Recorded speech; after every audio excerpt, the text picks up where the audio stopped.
Oke, teman-teman, kita lanjut pembahasan kemampuan dasar bahasa Indonesia 2017 untuk SIMAK UI. Agak terlambat proses pembahasan ini karena kesibukan di sana dan di sini dan di sana. Begitu ya. Nomor 26. Kemarin kita sudah bahas nomor 21 sampai 25, sekarang kita bahas nomor terakhir. Jika ada soal SIMAK UI lainnya atau UTUL UGM atau Undip atau apapun, silahkan ketik di komentar atau kirim langsung ke email saya. Boleh, biar kita kerjakan kalau ada waktu nanti. Begitu. Nomor 26. Nomor 26. Semantik, masalah arti kata dan kaitan makna kata dengan kata-kata lain, begitu ya. Itu biasanya semantik. Kalau ditanya biasanya seperti ini di SBMPTN, itu arti kamusnya, arti leksikalnya. Kalau kali ini di SIMAK UI kita mencari arti yang paling dekat juga yang paling jauh dalam konteks nomor 26. Kata membesarkan pada kalimat di atas memiliki hubungan makna, kecuali ada hubungan maknanya tapi bukan dengan satu ini, kira-kira begitu. Lingkungan kebun binatang punya kebun, dibuat untuk mempermudah gerak-gerik, mulai dari melompat, keluar hingga bersarang dan membesarkan anak. Itulah salah satu kebun binatang tujuannya di teks ini. Lalu apa arti kata membesarkan di sana? Bersarang dan membesarkan anak. Begitu ya. Gerak-gerik mulai dari melompat, keluar, bersarang, dan membesarkan anak. Apa kira-kira artinya membesarkan? Oke, apakah artinya merawat? Bisa jadi. Mengasuh bisa jadi juga. Menjaga bisa juga. Menumbuhkan bisa juga. Membimbing bisa juga. Yang walau dalam pengertian kita apakah seekor penguin bisa merawat? Bisa dipertanyakan. Mengasuh bisa dipertanyakan. Membimbing bisa dipertanyakan. Dalam hal ini barangkali jawabannya B atau E. Tapi kalau kita lihat maknanya, membesarkan. Artinya membesarkan. Membesarkan tentu berbeda dengan melahirkan. Membesarkan itu prosesnya sudah kompleks, sudah ada kian. Lalu membuat semakin besar. Melahirkan, membuat sesuatu yang tidak ada menjadi ada. Oke? Kalau merawat, artinya membesarkan di sini sudah ada kian. Begitu ya. Kalau merawat, itu juga sudah ada kian. Mengasuh, sudah ada yang mau diasuh. Menjaga, ada yang mau dijaga. Menumbuhkan. Ini menumbuhkan. Artinya menumbuhkan itu sepertinya belum sesuatu yang ada. Yang mau dibuat tumbuh. Itu artinya ya, membimbing sudah ada yang mau dibimbing. Artinya dalam konteks ini membesarkan anak, sudah ada anak yang mau dibesarkan, sudah dilahirkan kian, sudah ada anak yang mau dijaga, tapi dalam hal ini menumbuhkan. Ini belum ada. Maka kecuali di sini yang paling tepat menurut saya adalah dodol. Ya, yang paling tepat menurut saya adalah dodol. Sekarang masuk kita ke nomor 27. Kata berembuhan pada paragraf yang bermakna kiasan. Ingat kiasan. Bermakna kiasan berarti arti kata itu keluar dari kata itu sendiri. Misalkan tangan kanan. Kalau tangan kanan artinya bagian dari tangan kita yang paling kanan, maka itu bukan kiasan. Tangan kanannya terkilir, itu bukan kiasan. Dia tangan kanan perusahaan itu. Tentu arti dia di dalam kalimat itu bukan tangan bagian kanan, tapi sudah menjadi anggota kepercayaan. Keluar dari kata tangan, keluar dari kata kanan. Dia sering makan hati.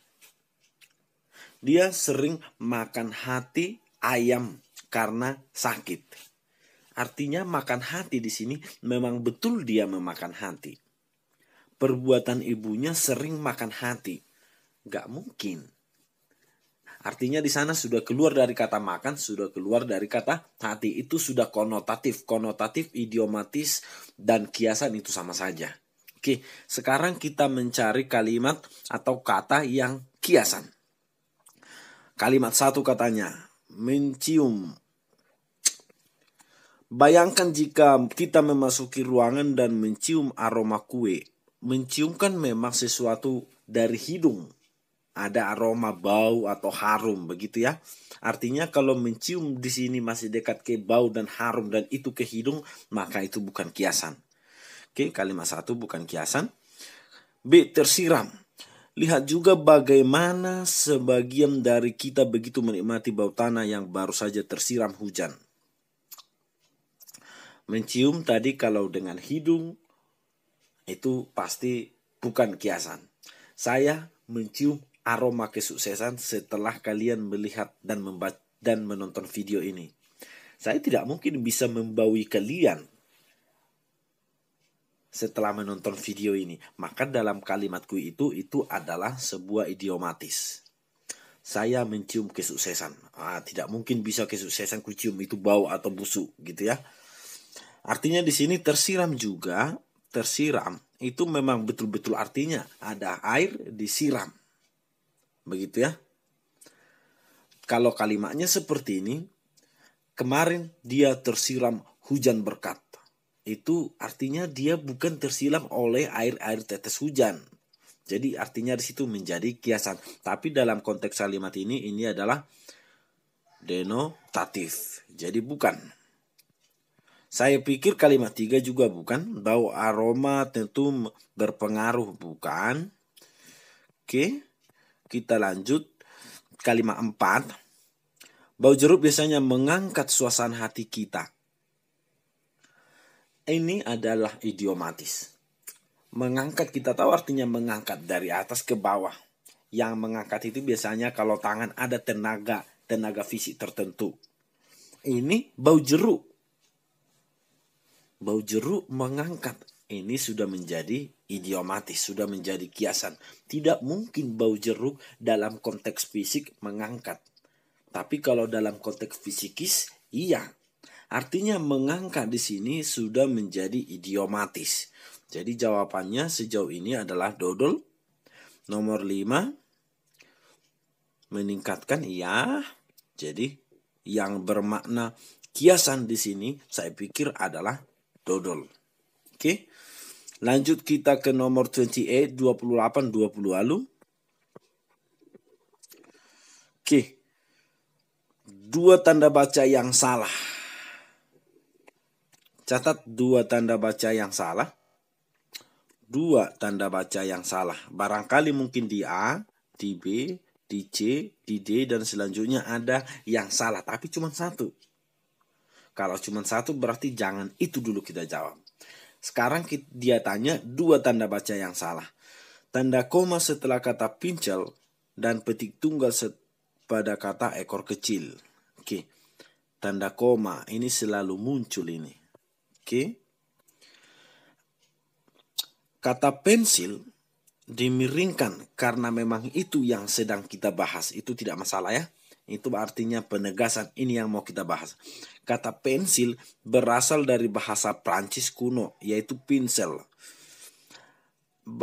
Berasal dari bahasa Prancis kuno.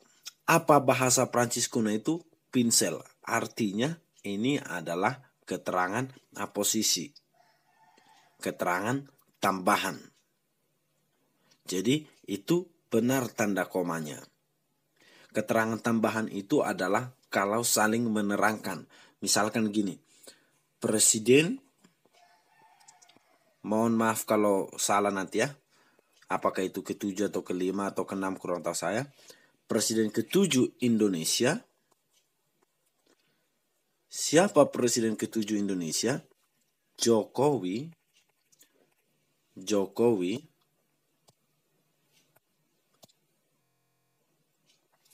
Oke, saya ulangi.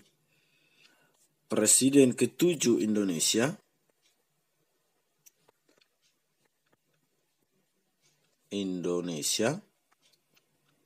Jokowi.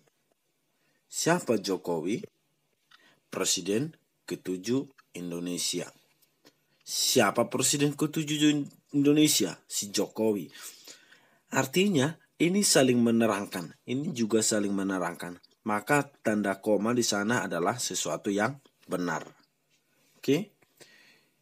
Saya bikin juga contoh begini. Ibu kota Indonesia. Apa ibu kotanya? Jakarta. Koma juga. Jadi begitu ya. Kata pensil berasal dari bahasa Prancis kuno. Apa bahasa Prancis kuno itu? Pinsel. Jadi itu benar tanda komanya. Oke. Terus dia bilang tanda petik tunggal. Tanda petik tunggal itu mengapit kutipan di dalam kutipan, itu satu fungsinya. Fungsi yang lain adalah menerjemahkan, membuat terjemahan langsung. Begitu, membuat terjemahan langsung. Feedback, umpan balik. Begitu ya, kita bikin feedback. Saya juga tidak tahu apakah itu benar artinya atau tidak. Tapi kita misalkan benar. Apa itu feedback? Umpan balik. Kalau demikian dibikin, maka tanda petik 1 di sini. Di terjemahannya itu, jangan di feedbacknya. Di terjemahannya tanda petik 1. Pinsel artinya kuas kecil. Berarti ini salah. Supaya ini benar, paling benar adalah tanda petik 1. Itu pun harus langsung sebenarnya. Artinya langsung, tidak ada kata yang mengapit mereka. Feedback, umpan balik langsung begitu. Point of view, sudut pandang, begitu. Oke, begini saya bikin. Tengok, point of view. Apa artinya point of view? Langsung tanda petik tunggal, sudut pandang, begitu. Itu mestinya. Artinya ini sudah sangat salah. Oke, sudah sangat salah. Tapi yang salah di situ ekor pinsel ya. Ekor pinsel. Oh, berarti ekor kecil. Berarti oke, salah saya tadi. Ekor kecil. Artinya ini bisa dibenarkan ya. Artinya ini bisa dibenarkan, ini salah. Begitu ya. Karena ini adalah terjemahan dari Penicillius. Oke, A bukan jawaban. B, tanda petik tunggal pada ekor kecil. Sudah saya jelaskan tadi, agak panjang dan agak lebar. Tanda koma setelah kata biasanya. Ingat, tanda koma itu adalah sebuah jeda. Itu dalam konteks kelancaran bahasa. Artinya jika ada konjungsi di awal kalimat atau kata sambung atau adverbial, itu harus ada koma. Mungkin bagi kalian kata sambung itu aneh, adverbial itu aneh, konjungsi itu aneh. Cara membuat ini menjadi tidak aneh, menjadi gampang adalah jika kita berhenti bisa bentar, itu adalah konjungsi. Misalkan, biasanya berhenti sebentar bisa nggak? Bisa, berarti harus ada koma. Intinya bisa. Bisa nggak tidak berhenti? Bisa juga, biasanya pensil ini. Tapi intinya kalau bisa berhenti harus ada koma. Saya bikin contoh.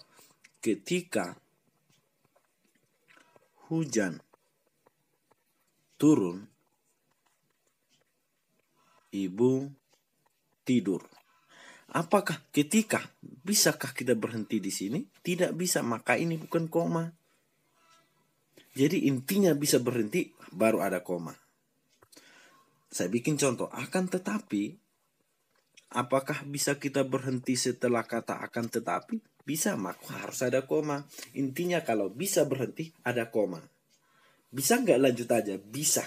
Tapi intinya bisa berhenti harus ada koma. Jadi biasanya ada koma itu benar, sesuatu yang benar. Tanda petik tunggal pada ekor kecil, oke. Berarti ini benar, bukan ini jawaban sejauh ini. C. Tanda koma setelah biasanya ini tadi benar, dan tanda koma setelah kata 1560-an. Oke. Sebelum, bisa nggak kita berhenti sini? Sebelum tahun 1560-an, jadi aneh kalimatnya. Artinya tidak semua. Intinya kalau bisa berhenti, di situ ada. Jadi sebelum tahun 1560-an, bisa berhenti nggak? Bisa. Kalau ada konjungsi, itu pasti ada koma. Komanya di mana? Langsung atau sesudah? Itu terletak pada di mana kita harusnya bisa berhenti. Akan tetapi, seperti yang saya bilang tadi, bisa berhenti? Bisa, maka koma. Oke, begitu ya. Sebelum artinya di sini benar, ini benar. Jadi A, B, C bukan jawaban. Dodol. Tanda koma setelah knots dan tanda petik pada kuas kecil. Tanda petik tunggal atau ganda. Kalau ditanya tanda petik biasanya itu sudah ganda. Ya, kalau ditanya tanda petik tunggal itu berarti lebih spesifik lagi tunggal. Oke, kedodol, knots. Apa inti kalimat ini? Inti kalimatnya adalah Gray Knots menemukan. Ada subjek, ada predikat. Antara subjek dan predikat itu tidak bisa dipisah dengan tanda koma. Karena ini adalah SP hubungannya intim. Jadi tidak bisa dipisahkan dengan tanda koma. Maka itu sudah pasti salah. Ibaratnya begini, ini selalu saya bikin contoh. Ibu koma memasak. Lazim nggak kalimat seperti ini? Tidak, makanya ini salah. Jadi yang ini tanda komanya ini salah, harusnya dihilangkan. Dan sudah kita jelaskan juga ini tadi, itu ya, kuas kecil ya. Dan tanda petik pada kuas kecil, yes, ini sudah salah. Kalaupun ini harus benar, itu mestinya tanda petik ganda, bukan tanda petik tunggal. Begitu ya. Tanda petik ganda itu digunakan untuk percakapan langsung, juga istilah-istilah yang kurang sering dikenal. Begitu. Oke, jawaban terbaik sejauh ini dodol. Ini bukan, yang A juga bukan. Tanda koma setelah kata kuno dan tanda koma setelah kata biasanya. Ini tadi sudah, sekarang kita ke kuno. Kuno. Sehat itu kuno. Sakit itu kemajuan. Itu pernah saya dengar. Kita dari mana-mana kuno di sini. Oke. Kata pensil berasal dari bahasa Prancis kuno. Oh, itu pas. Karena memerincikan apa bahasa Prancis kunonya? Pinsel. Oke, benar ya? Oke, jadi jawaban kita untuk saat ini adalah daging. Dari tadi sepertinya jawabannya dodol ya. Iya, dodol. Nomor 29. Kita bahas. Kata beragam non-formal. Non-formal dalam konteks beberapa soal kadang diartikan tidak baku. Kadang juga diartikan baku tetapi penggunaannya tidak resmi. Begitu ya. Oke, kita lihat dalam kalimat ini. Kata beragam formal, non-formal pada paragraf. Non digabung atau enggak? Setiap kata non itu nanti digabung. Ya. Non-formal, non-pribumi. Apa kata yang sama dengan non? Yang harus digabung. Pro, kontra, anti, dan masih banyak lagi. Oke. Kita lihat kalimat 1. Ada enggak? Sebenarnya kalau kita lihat dari sini, sepertinya ini semua formal. Saya harap kalian sudah membaca ini, supaya kita langsung. Yang tidak formal di sini, yang setelah saya pikir-pikir dan saya rimang-rimangi dalam bahasa Batak, yang tidak formal di sini adalah kalimat 2. Kenapa dengan kalimat 2? Meskipun begitu, pengakuan dan pemenuhan hak penyandang disabilitas belum terlaksana dengan baik di tingkat pemerintah pusat maupun di daerah. Apa yang baik di sini? Meskipun begitu, pengakuan dan pemenuhan hak penyandang disabilitas belum terlaksana dengan baik di tingkat pemerintah pusat maupun di daerah. Kita paham, baik pasangannya maupun baik Jokowi ataupun Prabowo itu salah. Yang benar, baik Ridwan maupun Justin Bieber. Itu yang benar, baik maupun. Lebih pasangannya daripada itu pasangannya. Justin Bieber lebih ganteng dari Ridwan, itu salah. Justin Bieber lebih ganteng dari Ridwan, salah. Yang benar, Ridwan jauh lebih ganteng daripada Justin Bieber. Karena pasangannya lebih daripada, bukan lebih dari. Oke, baik maupun, lebih daripada, bukan melainkan. Ya, bukan dia, tapi itu salah sebenarnya. Judika salah itu, tidak paham bahasa Indonesia. Bukan dia, melainkan aku. Tidak pasangannya, tetapi tidak hanya mengerjakan, tetapi juga melakukan. Jadi bukan hanya mengerjakan, tapi melakukan, itu sesuatu yang salah ya. Artinya yang mau saya bilangkan di sini pada kalimat dunia ini, dua ini, meskipun demikian, pengakuan dan pemenuhan penyandang disabilitas belum terlaksana dengan baik, baik di tingkat pemerintahan pusat maupun di daerah. Oke, saya ulangi, meskipun demikian, pengakuan dan pemenuhan hak penyandang disabilitas belum terlaksana dengan baik, baik di tingkat pemerintah pusat maupun di daerah. Jadi jawaban terbaik sejauh ini saya pikir jawabannya adalah B. Oke. Nomor 30, kata sambung yang tidak tepat. Kata sambung yang tidak tepat. Kata sambung berarti bukan nominal, bukan noun. Kata sambung berarti bukan nominal, bukan noun, berarti adverb, kira-kira begitu ya. Namun pada kalimat 7, namun itu di awal kalimat. Kata yang sama dengan namun ini adalah akan tetapi. Sama juga dengan tetapi, tapi sebenarnya tetapi tidak bisa di awal kalimat. Yang tidak bisa di awal kalimat itu adalah tetapi. Pada video sebelumnya juga sudah saya jelaskan. Sedangkan disimak U yang sebelumnya, sedangkan yang bermasalah ya. Baru sehingga. Ketiga kata ini sering keluar tapi di awal kalimat. Asal ada di awal kalimat ini salah. Begitu ya. Tapi kalau namun itu sesuatu yang benar. Jadi bukan ini jawabannya. 6. Ketika memilih responden dapat terjadi perkembangan rencana penelitian. Ketika memilih responden, saat juga tidak ada, saya pikir yang salah. Sebaliknya kalimat 5. Sebaliknya sama juga tidak ada. Karena itu juga tidak ada. Yang salah sebenarnya di sini adalah kalimat 2. Perhatikan di KBBI-mu atau seperti yang saya suguhkan ini. Lihat itu KBBI. Meski dalam pikiran kita kemudian adalah artinya sesudah itu, setelah itu. Namun ternyata di KBBI, di Kamus Besar Bahasa Indonesia yang menjadi kitab suci saat ini dalam hal bahasa, meski itu bukan berarti sebuah kebenaran.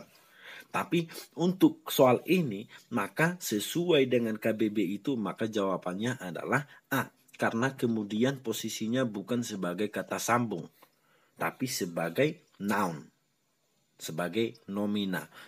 Oke, saya pikir begitu. Jawabannya adalah A. D, B, A. Oke. Saya ulangi lagi. Jika ada soal kalian yang lain, segera kirimkan ke email saya untuk saya bahas. Atau ketik di komentar itu. Pokoknya terserah. Terima kasih.